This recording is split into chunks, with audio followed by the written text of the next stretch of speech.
দেখো ফ্রেন্ড, আমি আবারও চলে এলাম আর একটা নতুন রেসিপি নিয়ে। আজ তোমাদের সাথে তৈরি করে দেখাবো বাটা মাছের ঝাল কিংবা বাটা মাছের সর্ষে বাটা।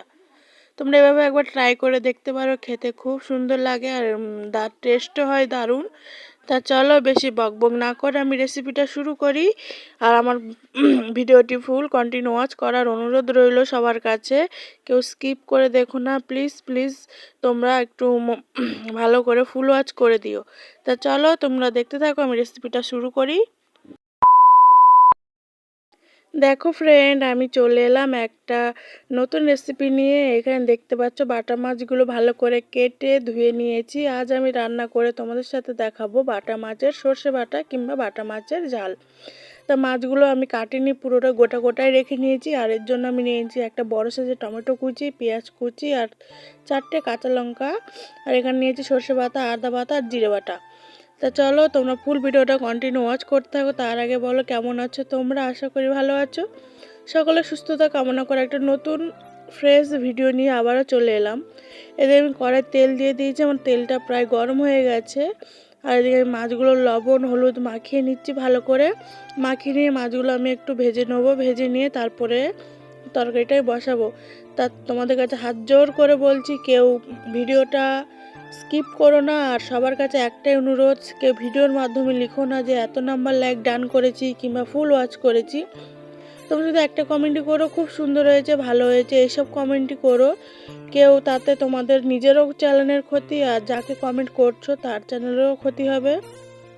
তাই তোমাদের বারবার করেই বলছি, তোমরা প্লিজ ভিডিওর মাধ্যমে এমন কমেন্ট করো না। সে আমার ভিডিও হোক বা কিংবা অন্য কারোর ভিডিও হোক, কারোর ভিডিওতে এমন কমেন্ট কেউ করো না। তাতে তোমাদেরও ক্ষতি আর তোমাদের চ্যানেলেরও ক্ষতি, আর যাকে করছো তার চ্যানেলেরও খুব ক্ষতি। তার জন্য দেখো বলে দিলাম তোমাদের। এরপরে দেখো মাছগুলো আমি ভালো করে ভেজে নিচ্ছি। মাছ এক পাশ আমার হয়ে গেছে, মাছটা ভালো করে ভাজা, তাই ভালো করে একটু ভেজে নেবো।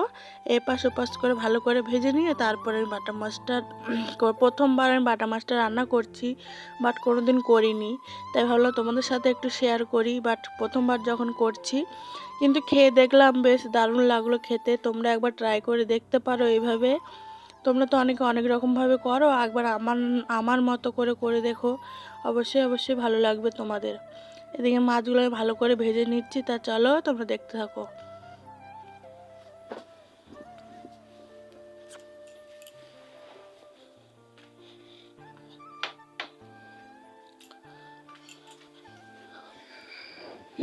এদিকে প্রথমের মাছগুলো আমি ভালো করে ভেজে নিয়েছি, তারপরে 3টে ছিল, ওই মাছগুলো একটু ভালো করে ভেজে নেবো। ভেজে নিয়ে তারপরে আমি বসাবো। আর আমাদের এদিকে প্রচুর পরিমাণে গরম পড়েছে, গরমের জন্য কি করব বুঝতে পারছি না। এদিকে মাছগুলো দেখো প্রায় ভাজা কমপ্লিট হয়ে গেছে। এবার আমি তরকারিটা বসিয়ে দিচ্ছি। তা চলো দেখতে থাকো। এদিকে দেখো মাছগুলো তুলে নিয়েছি, আর ওতে দিয়ে দেবো আর একটু পরিমাণ মতো তেল। যেহেতু তেল একটু আছে, তাতে আর একটু তেল দেবো, সর্ষের তেল। আমি সবসময় সর্ষের তেলে সব কিছু করি। তোমরা পারলে সাদা তেলেও কিংবা রিফাইন অয়েলেও করতে পারো। তার জন্য আমি দিয়ে দিচ্ছি একটুখানি কালো জিরে, ফোড়নে দিলাম কালো জিরে। তারপরে দিয়ে দিলাম কটা কাঁচা লঙ্কা চেরা। কাঁচা লঙ্কার কালো জিরে ফোড়নে দিলে বেশ সুন্দর একটা স্মেল বেরোয়, তোমরা দিলেই বুঝতে পারবে, খুব সুন্দর একটা গন্ধ ছেড়েছে কাঁচা লঙ্কা আর কালো জিরের।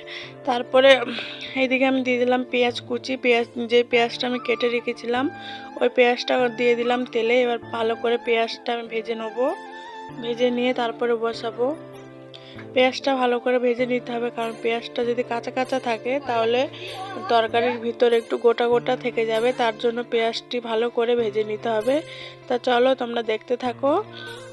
কি পেঁয়াজটা ভালো করে ভেজে নিই, ভেজে নিয়ে তারপরে এতে টমেটো অ্যাড করব। যে একটা টমেটো কেটে রেখেছিলাম, বড় সাইজের টমেটো, ওইটা দিয়ে দেবো। টমেটোটা আমি একটু কুচি কুচি করে নিয়েছি, কারণ টমেটোটা আজকালকার টমেটোগুলো একটু মানে ঘুটছে কম আর কি, ঘাটা যাচ্ছে না, গোটা গোটায় রয়ে যাচ্ছে। তার জন্য আমি দিয়ে দিলাম লবণ দিয়ে দেবো। লবণ দিলে টমেটোটা তাড়াতাড়ি সেদ্ধ হয়ে যাবে। আর পরিমাণ মতো সব মশলাগুলো এবার আমি অ্যাড করে দেবো এক এক করে। তোমরা যে যেরকম পরিমাণ মশলা মানে তোমরা যতটা পারো সেরকমই দেবে। আমি যেহেতু অল্প রান্না তাই অল্প অল্প মশলাই দিচ্ছি। তোমরা যেহেতু যদি বেশি করে করতে চাও তাহলে বেশি করে মশলা দিও। আমি যেহেতু অল্প করছি তাই আমি অল্প অল্প মশলাই দিচ্ছি। তারপরে এদিকে আমি লবণ দিয়ে ভালো করে একটু নেড়ে চেড়ে নিচ্ছি। নেড়ে চেড়ে নিয়ে তারপরে আমি সমস্ত মশলাগুলোতে অ্যাড করব একে একে। তো চলো দেখতে থাকো তোমরা। এবার আমি জল দিয়ে দিলাম। জল দিয়ে একটু ফুটে উঠবে। ফুটে উঠলেই তারপরে আমি এতে মশলাগুলো সব দেবো। জল দিয়ে তোমরা মশলাগুলো দিলে দেখবে মশলাগুলো কালারটা কত সুন্দর আসবে। এই টিপসটা তোমরা আবার ট্রাই করেই দেখতে পারো। তারপর এতে দিয়ে দিলাম পরিমাণ মতো হলুদ গুঁড়ো। তারপরে দিয়ে দিলাম পরিমাণ মতো লঙ্কা গুঁড়ো দেবো। যেহেতু আমি একটু ঝাল বেশি খাই, তোমাদের আমি আগাগোড়াই বলেছি যে পরিমাণে যেরকম ঝাল খাও তোমরা কিন্তু সেই পরিমাণে তোমরা লঙ্কা গুঁড়ো কিংবা কাঁচা লঙ্কা অ্যাড করতে পারো। আমি একটু ঝাল খাই বলে একটু 2 চামচ মতো লঙ্কা গুঁড়ো দিয়েছি। এতে পরিমাণ মতো লঙ্কা গুঁড়ো দিয়ে দিলাম। তারপর দিয়ে দিলাম আদা বাটা, দিয়ে দিলাম জিরে বাটা, আর দিয়ে দেবো সর্ষে বাটা। দিয়ে ভালো করে মশলাগুলো অ্যাড করে নেবো। আর এতে দিয়ে দেবো একটু জিরে গুঁড়ো। তারপরে দিয়ে দেবো জিরে গুঁড়ো দিয়ে একটু ভালো করে আমি কিন্তু কাঁচা জিরে বাটাও দিয়েছি একটু, আর এখানে দিলাম একটু ভাজা মশলা। তা ভালো করে এবার আমি নেড়ে নেবো। কালারটা দেখতে পাচ্ছ কত সুন্দর কালার এসছে। তোমরা একবার ট্রাই করে দেখতেই পারো, আমার বিশ্বাস তোমাদের ভালোই লাগবে।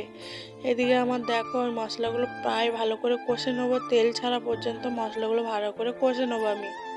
এদিকে দেখতে পাচ্ছ আমার রান্নাটা প্রায় হওয়ার মতো হয়ে এসছে।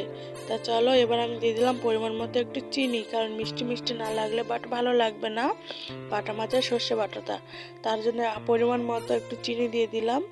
দিয়ে তারপরে আরেকটু ভালো করে কষে নেবো। তা চলো এদিকে আমার মশলাগুলো প্রায় দেখো কষানো কমপ্লিট।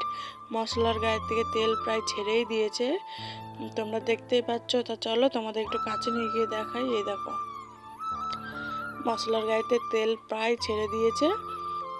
এবার আমি জল দিয়ে দেবো পরিমাণ মতো। আমার কষানো কমপ্লিট হয়ে গেছে, মশলা একদম সব কিছু মিশানো হয়ে গেছে একদম। এবার ওই পরিমাণ মতো জল অ্যাড করে দেবো। দিয়ে এবার ফুটতে দেবো তরকারিটা। তা চলো এবার আমি দিয়ে দিলাম পরিমাণ মতো জল। যে মশলার থালাটা ছিল ওতে আমি জল দিলাম। জল দিয়ে বেশি পরিমাণে জল দিলাম না, যেহেতু আমি অল্প রান্না করছি কমই জল দিয়েছি। তোমরা যেরকম মানে বেশি পরিমাণে করতে গেলে চাইলে একটু বেশি বেশি মশলা দিতে হবে এই আর কি। তারপর আমি জল দিয়ে ফুটতে ফুটতে দেখো তরকারি ফুটে উঠেছে আমার। এবার আমি মাছগুলো সব ছেড়ে দেবো ঝোলের ভিতর, কারণ মাছের ভিতর মশলাগুলো না ঢুকলে ভালো লাগবে না। তার জন্য আমি এক এক করে মাছগুলো সব ছেড়ে দিচ্ছি। বাটা মাছটা খুব খেতে টেস্টি হয়, তোমরা একবার ট্রাই করে দেখতে পারো। আর কে কে এই রেসিপিটা ট্রাই করেছো অবশ্যই আমাকে কমেন্ট করে জানিও। আর বারবার তোমাদের বলছি কেউ ভিডিওর মাধ্যমে লিখবে না যে এত নাম্বার লাইক ডান করেছি কিংবা ফুল ওয়াচ করেছি। খুব সুন্দর হয়েছে লিখো, বাট ভালো লেগেছে এইসবই লিখো। কিন্তু কেউ ওইসব কমেন্ট করো না, তাতে তোমার চ্যানেলেরও ক্ষতি, আর যাকে কমেন্ট করছো তার চ্যানেলেরও ক্ষতি। তারপর আমি একটু পরিমাণ মতো উপরে একটু কাঁচা তেল দিয়ে দিলাম। দিয়ে এবার ঢাকা দিয়ে দেবো, বাট আমি তার কোনো কিছু অ্যাডই করবো না। ঢাকা দিয়ে দেবো। দিলের পরে যখন আমি তুলবো স্মেলটা খুব সুন্দর বেরোবে, তোমরা রান্না করলেই বুঝতে পারবে। এদিকে দেখো এবার আমি একবার তুলে দিচ্ছি ঢাকনাটা। তুলে দিলে দেখো কত সুন্দর একটা স্মেল বেরিয়েছে আর খুব সুন্দর লাগছে দেখতে। তা চলো রেসিপিটি তোমাদের কেমন লেগেছে অবশ্যই কিন্তু কমেন্ট করে জানিও। এদিকে আমার তরকারি প্রায় কমপ্লিট, এবার আমি নামিয়ে নেবো।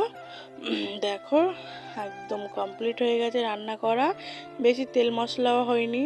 তোমরা গরমের দিনে রান্না করে অবশ্যই ট্রাই করতে পারো।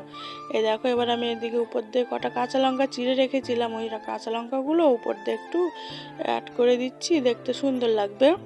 তা চলো আমার ভিডিওটি এই পর্যন্ত শেষ করছি। কেমন লাগছে আমার ভিডিওটি অবশ্যই কমেন্ট করে জানিও। আর যদি ভালো লেগে থাকে লাইক কমেন্ট আর শেয়ার করে দিও। আর আমার চ্যানেল যদি কোনো নতুন বন্ধু এসে থাকো চ্যানেলটি অবশ্যই সাবস্ক্রাইব করে পাশের বেল আইকনটি ক্লিক করে দিও, যেন আমি নিত্য নতুন ভিডিও ছাড়ার সঙ্গে সঙ্গে তোমাদের কাছে পৌঁছে যেতে। সবাইকে জানাই টাটা, ভালো থেকো, সুস্থ থেকো।